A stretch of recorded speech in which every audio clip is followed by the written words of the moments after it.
Bismillahirrahmanirrahim. Assalamualaikum warahmatullahi wabarakatuh.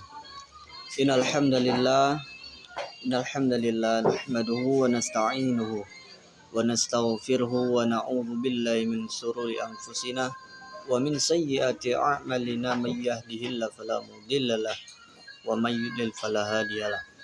Asyhadu an la ilaha illallah wahdahu la syarikalah wa asyhadu anna Muhammadan abduhu wa rasuluh la nabiyya ba'da.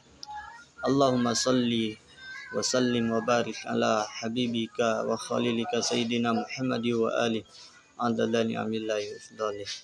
Baik, saya Tanah Harlan Saputra, NIM 21531158.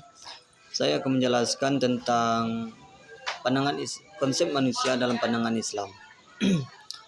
Bahwasannya konsep manusia dalam pandangan Islam adalah manusia adalah makhluk ciptaan Allah yang paling baik ataupun yang terbaik. Terdapat di dalam Quran surah At-Tin yang berbunyi, laqad khalaqnal insana fi ahsani taqwim.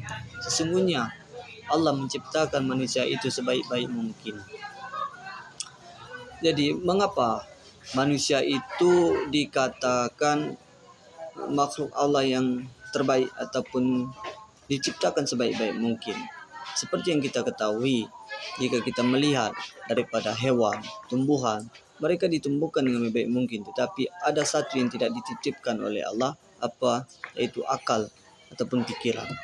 Maka bersyukurlah kita sebagai manusia dititipkan sebagai makhluk yang dititipkan akal dan pikiran oleh Allah Subhanahu wa taala. Kita patut bersyukur akan hal itu. Karena mengapa?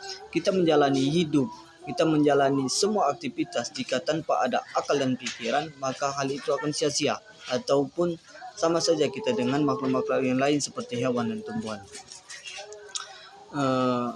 Lalu menjadi pertanyaannya, sudahkah kita sebagai manusia memanfaatkan hidup kita sebaik-baik mungkin, seperti kita bersosialisasi sesama-sama manusia? Sudahkah kita menjalani hablum minallah dan hablum minan nas kita? Kebanyakan orang sekarang hablum minallahnya itu terjalani dengan sebaik-baik mungkin. Salat tahajud dia jalani, berzikir dia jalani, salat 5 waktu dia tepat waktu di masjid. Tetapi dia lupa ada kewajiban-kewajiban terhadap tetangga-tetangganya. Seperti jika ada tetangga-tetangga yang susah ketika kita sedang lapang, maka kita patut ataupun wajib untuk membantunya, karena itu sudah termasuk ke hablum minan nas. Kita tidak bisa melepaskan dari hablum minallah dan hablum minan nas. Maka dari itu kita sebagai manusia yang dipandang sebaik-baik mungkin, maka kita harus menciptakan ataupun melakukan hal-hal yang sebaik-baik mungkin pula. Yang kedua, materi yang ingin saya sampaikan adalah tujuan akhir dari pendidikan Islam, yaitu terdapat di surat wa ma khalaqtul jinna wal insa illa liya'budun, yang artinya wahai orang-orang janganlah kamu mati dalam keadaan kamu tidak Islam. Artinya apa?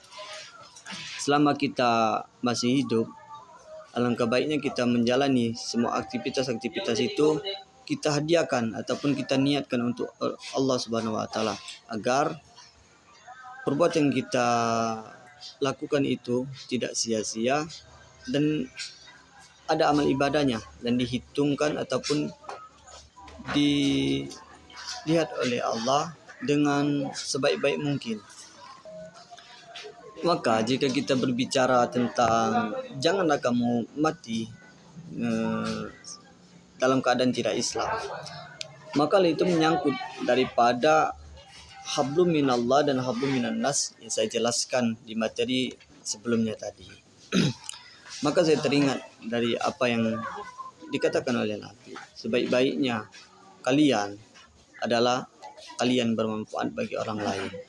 Maka dari itu kita jadikan diri kita sebagai suri tauladan, sebagai orang yang bermanfaat dan bisa memberi manfaat kepada orang lain, agar hidup kita termasuk dalam hadis Nabi menjadi orang-orang yang baik. Mungkin hanya itu yang dapat saya sampaikan. Lebih dan kurang saya mohon maaf. Billahi taufiq wal hidayah. Wassalamualaikum warahmatullahi wabarakatuh.